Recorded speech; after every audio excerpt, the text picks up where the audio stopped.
It's showtime with the EV Café news. Your rundown of zero-emission transport brought to you with electrifying analysis from the best-looking eggheads in the business. Say what, Sarah? She's gone. Anyway, and the brilliant folks. I think I've gone mad, yeah. What is going on? Chaos here this morning. Love to thank Drax Electric Vehicles. They're powering your business EV evolution. And today's opinions on a stick. We've got Paul and Sarah, although Sarah's a bit glitchy. Paul is actually looking sharp this morning. So grab a cuppa and plug in to Clean Transport Buzz. Oh, and a happy birthday to Charge Safe's Kate Tyrrell. And hang on. Yeah. Breaking news. Now, what is this nonsense? Literally just out, an article in Autocar caught my eye just as we were about to go live. Horse, the engine-making joint venture of Geely and Renault Group, has revealed a hybrid powertrain, get this, designed to be retrofitted into electric cars. It contains an internal combustion engine, electric motor, gearbox, and related electronics in a single unit. Horse said it can be squeezed into the same space as an EV's main drive motor. This means that manufacturers could retrofit an electric car with a unit without needing to comprehensively re-engineer the car or having to set up a new production line.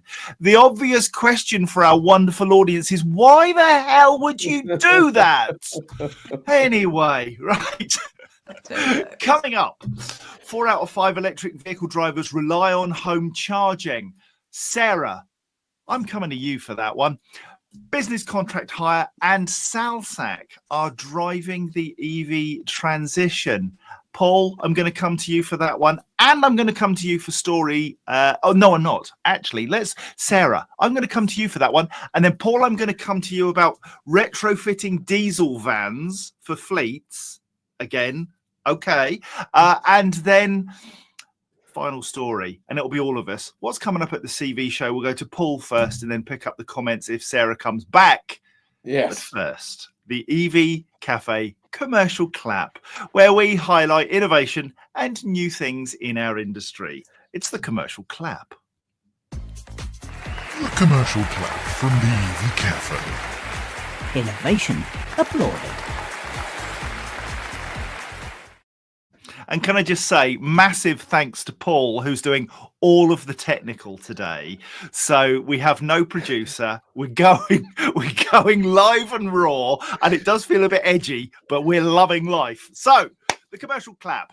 The Kia EV3 has been voted the world car of the year. The all-electric family SUV got that accolade at the New York Auto Show, beating fellow finalists, the Hyundai Insta and the BMW X3. Isn't it just brilliant to see electric vehicles winning the world car of the year? Superb. Right, next story is an ironic slow hand clap. Now, the Ministry of Defence has reportedly banned electric vehicles with Chinese components from sensitive military sites across the UK amid fears over cybersecurity. Staff at RAF Witton in Cambridgeshire must now park their EVs made using Chinese technology at least 2 miles away from key buildings. Similar restrictions apply at Salisbury Plain Training Area, Britain's largest defence training site. Now, are you seriously telling me that they couldn't get Q from James Bond to invent a scanner to run over these vehicles and detect any listening and camera devices? Oh, please!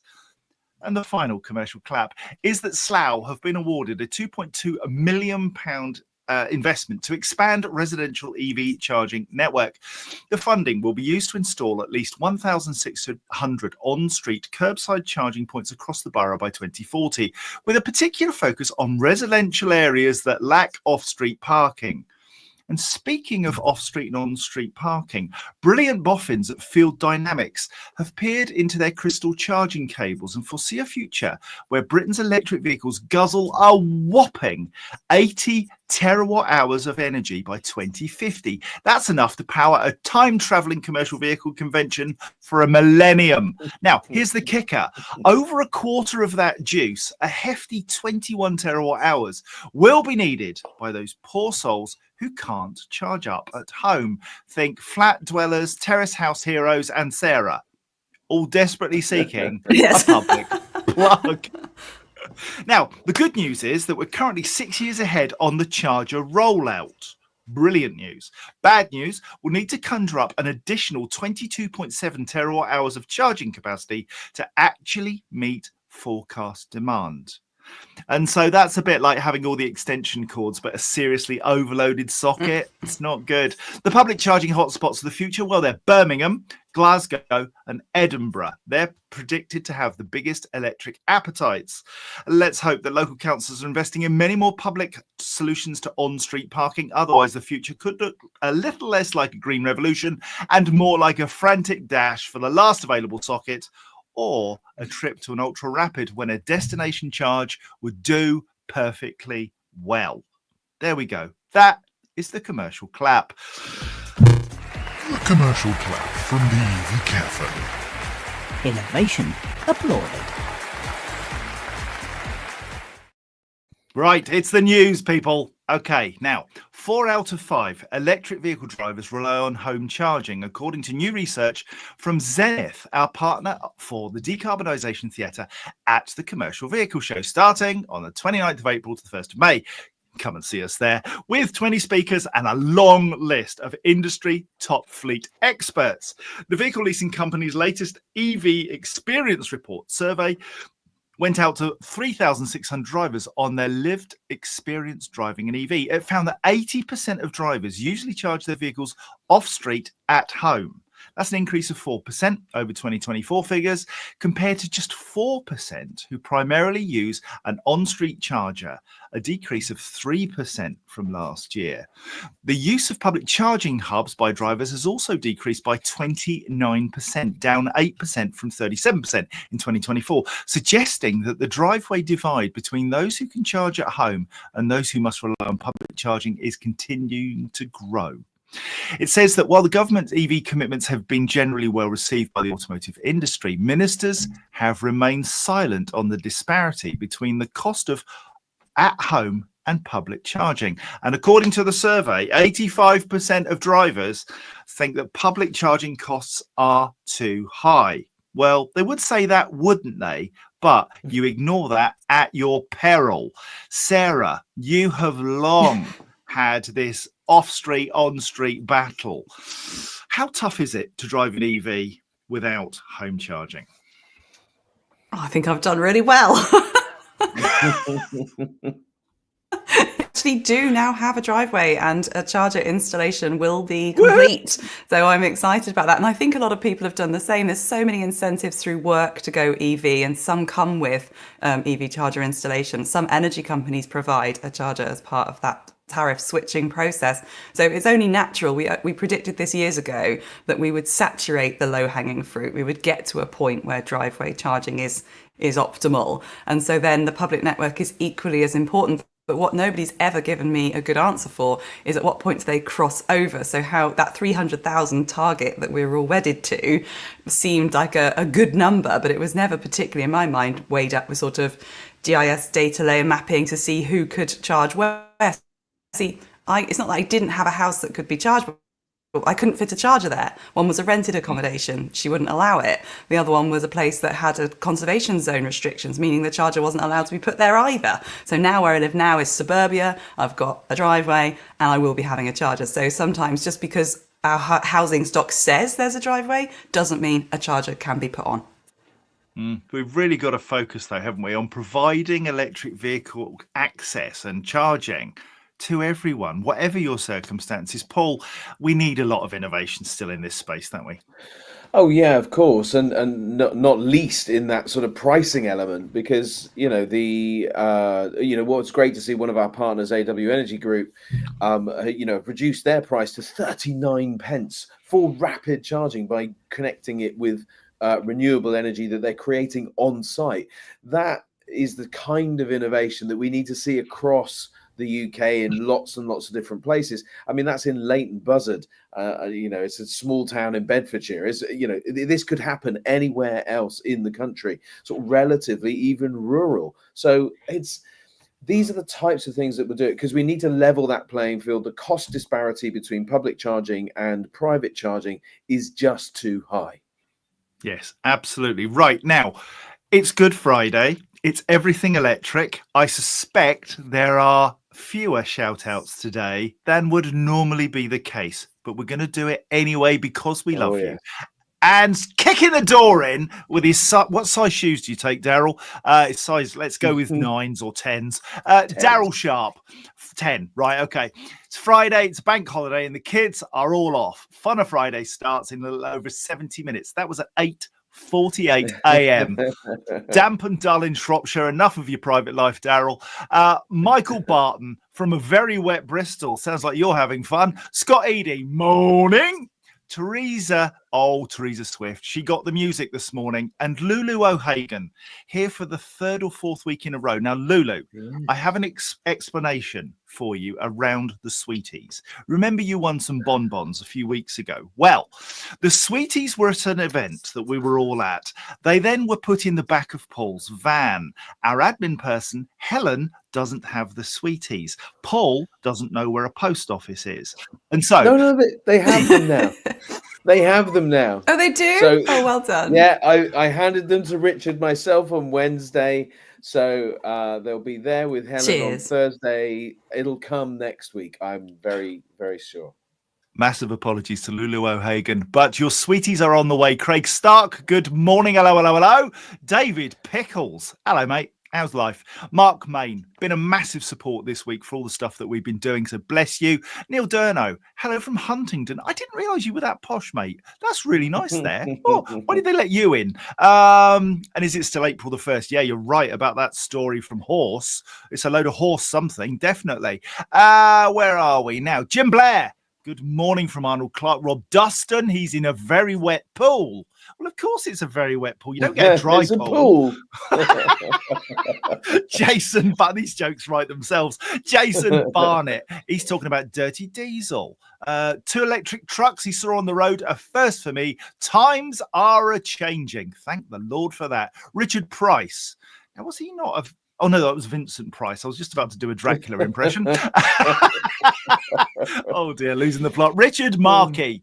Richard from Lease Electric. That is a very good way to go. And let me tell you, the next story is all about leasing electric. Good man.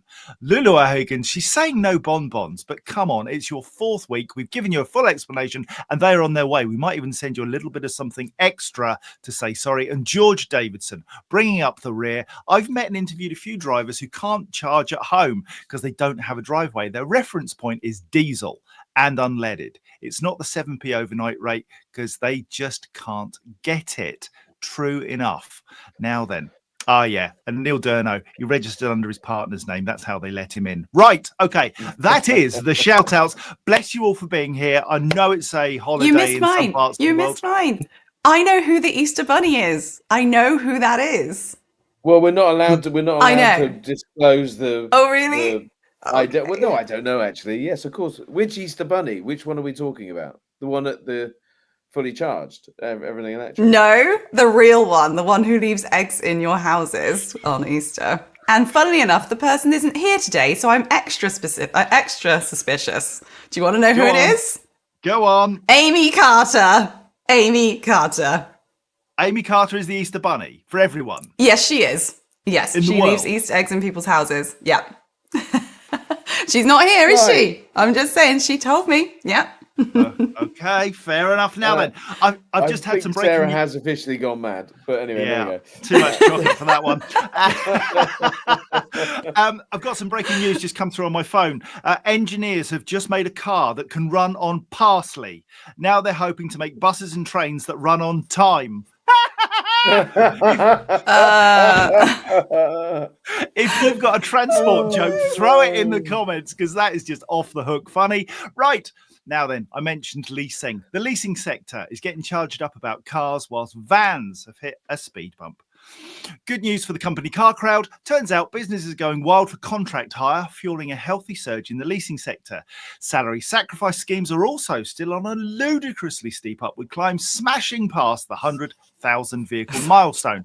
It's like everyone suddenly remembered they got a shiny new EV without breaking the bank up front.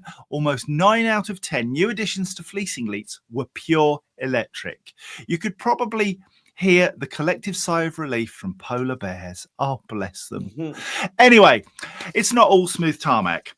Our four-wheeled workhorses, the vans, seem to have hit a bit of a pothole.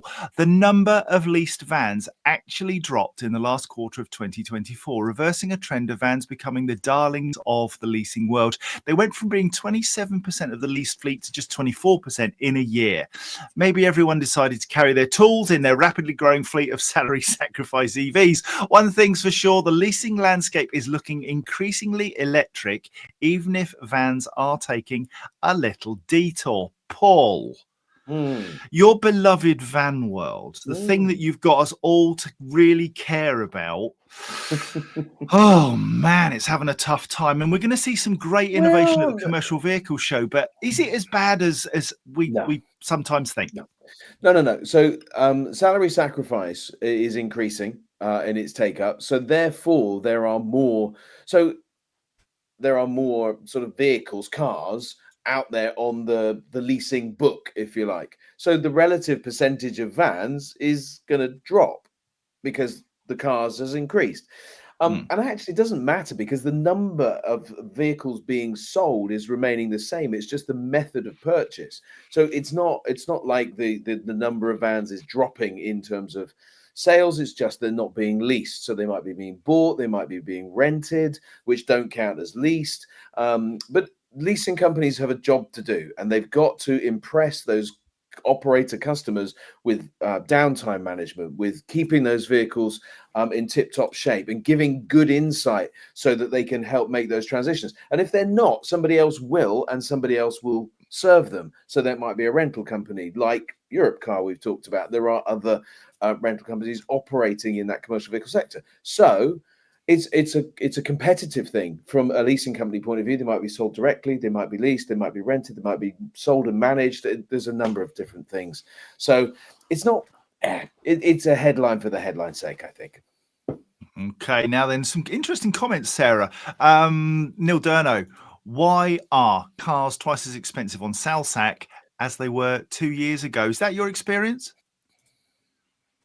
No, I'm tied in. Mine's an excellent rolling price, so I'm pretty smug about that. But I also would always recommend a lease over a purchase. I made that mistake twice. I bought 2 electric cars, and both times sold them very well, very healthily. But at the same time, I'm very comfortable with my lease now because nothing changes. That's an interesting comment from Ron Godfrey. Where is everyone? Me and Gary have been sitting in the back of the Verizon van. My friend, everyone is watching the EV Café news. That's where they are, but they'll be with you soon. Or on the EV Café news. Well, yeah, there is that. Yeah, and you'll be popping along later for some hugs. I'll be there to say hello and to we'll be waxing eloquent about the Verizon van. So we'll be doing a walk around with Imogen Bogle. I feel so privileged to be doing that with her. She's fun. I'm sure I'm sure Imogen absolutely bounced out of bed this morning thinking, great, I get to work with Paul Kirby today. Right. Shall we move? Yes. Now then, despite Paul's positivity, according to a company called Badeo, a fleet electrification whiz, our snail's pace on van EVs is basically supergluing us to diesel vans and waving goodbye to net zero dreams. Whilst the rest of Europe is at least trying to plug in, a whopping 94% of UK vans are still chugging diesel fumes. Badeo reckons the government's obsession with shiny new electric vans is missing a trick, and a potentially cheaper one at that. Here we go. Are you ready? Our cross-channel cousins in France are apparently showing us how it's done, backing the retrofitting of old diesel guzzlers with electric powertrains. Badeo claims this could be half the price of a brand new electric van. So whilst France is giving old vans a new electric lease of life, are we just waiting for ours to conk out completely and then replace them with electric? Seems like our van electrification policy even needs a serious jump start. Paul, really? Well, so Beneo, or however you pronounce their name, are doing this thing. I mean, it's an interesting concept. The cost is quite high. And I know they're saying it's half the price of a new electric van, but that's the conversion that you're doing on an Hmm. old van. Hmm. I don't think they actually take the diesel van out, but the diesel engine out. That still stays, certainly in some cases. But they've got in-wheel motors, which is really clever. Yep. And there's a few things that they need to do more, and I think almost certainly will need incentive. The challenge you've got is you're putting them into 3 or 4 year old vans, and you're doing a £20,000+ conversion on said van. Well, it's going to take some convincing. Let's be honest. There's not too many people that want to do that. Electric vans from the start obviously are less arduous on the vehicle itself. There's less vibration. There's no diesel or engine to fail. Lot less parts. If you're putting all of that electric stuff onto a standard diesel van, I worry that there's not a match made in heaven, but it's definitely something that, with the right incentives, could make a difference to a section of the market. Now, Sarah, I've been thinking about your particular love, which is motorbikes, and wondering if there's an opportunity to retrofit ICE motorbikes. What do you think? Rude. Put your bowls away. I'm just yeah, I showing guess, off. and actually, even well, Scott did say that's the only reason he went to the show. Yeah, he's just bragging. It's just a humble brag.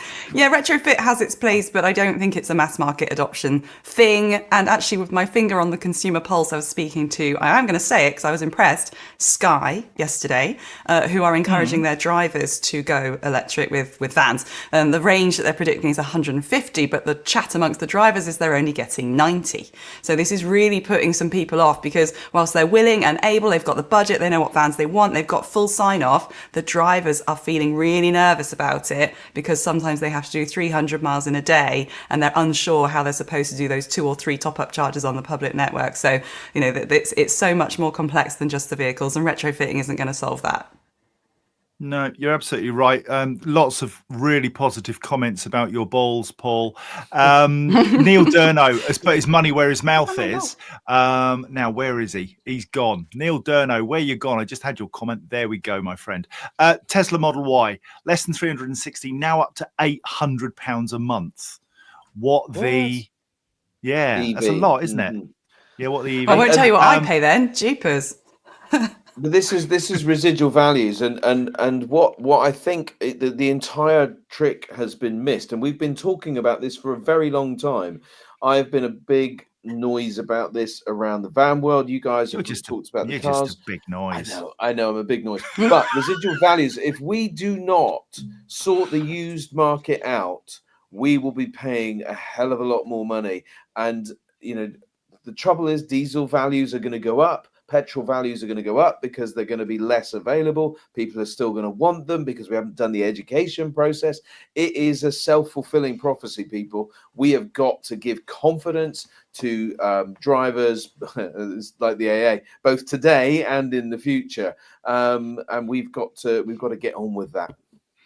Yeah, now we've talked a lot about electric vans this week for a reason. The Commercial Vehicle Show is coming our way very soon, and we will have the e-Daily from Iveco, which is an utterly stunning vehicle. Paul, it's a special vehicle for us and for Iveco.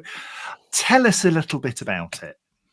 Well, so I have sneak preview pics, but I'm not allowed to share them, of course, because we're going to reveal said van at the show. This is going to be a driving stage, so it'll be driving into the show. We'll be parking it up and just opening the vehicle to become a stage for our esteemed guests over the days. Now, it's going to be the 4 battery version, so that means it's going to have 148 kilowatt hours of energy in that vehicle. It is going to be self-powered for the whole week, not a self-powering driving hybrid, none of that nonsense, but it is going to power the speakers, it's going to power the screen, it's going to do all of that good stuff.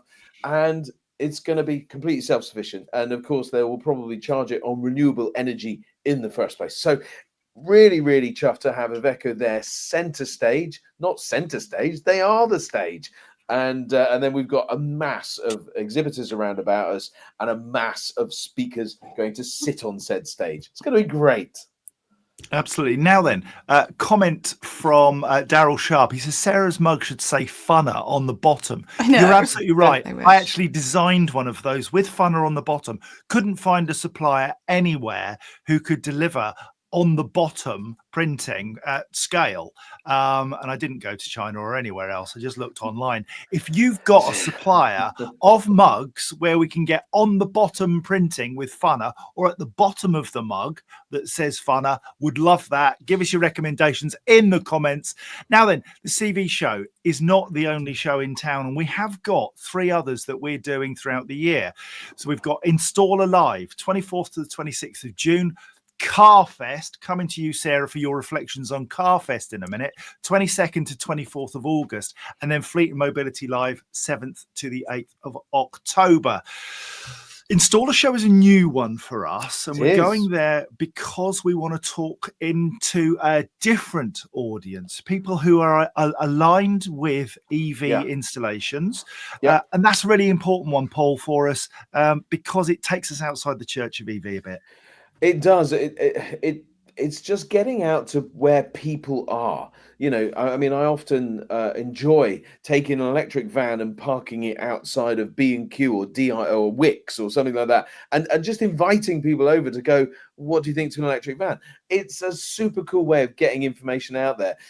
There is a lot of stuff going on in this sector around. It's not just installation of charge points, but it's installation of heat pumps, installation of solar, installation of batteries, easy for me to say, and a whole community apparently, and I have this on really reliable evidence, there is incredible shows. 30,000 people going to be there over the 3 days.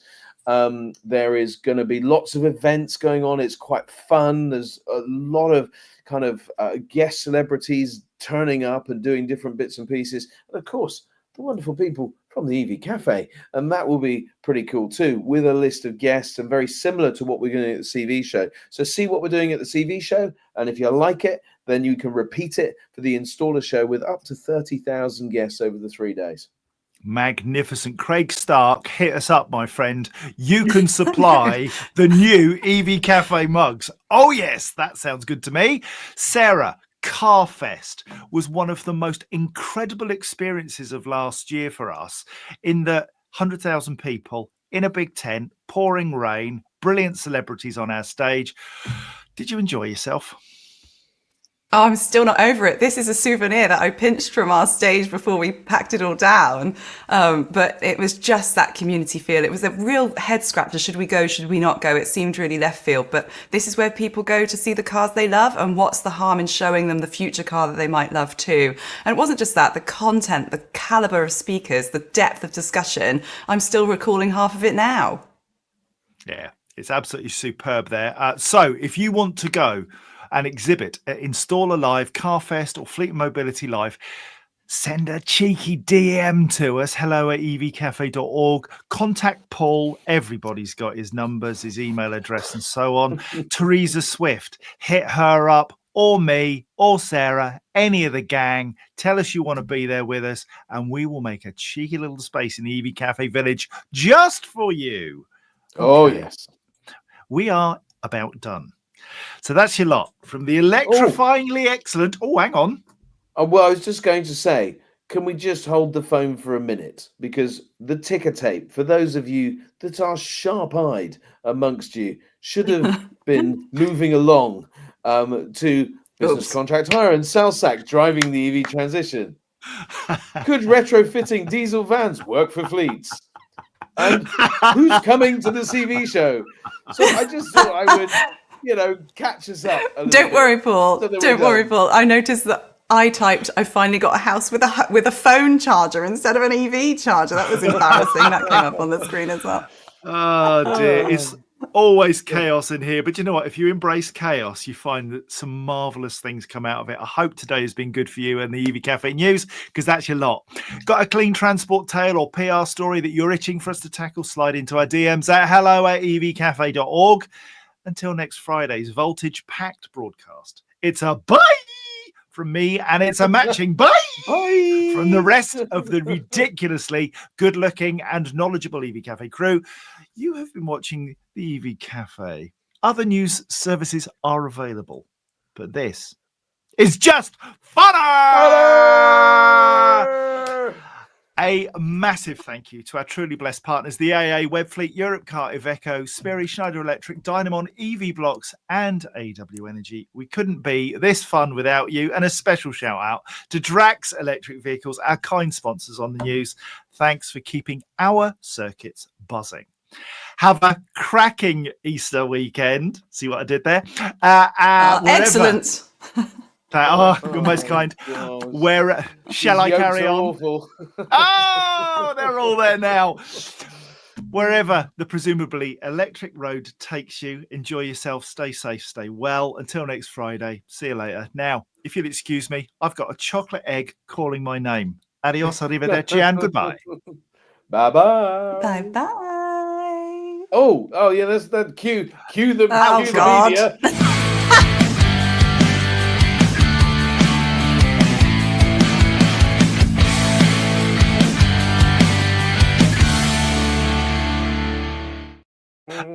Carnage, but I love it. Yeah. Oh, now we've got to end it as well. Oh, no. Yes, end it. I know.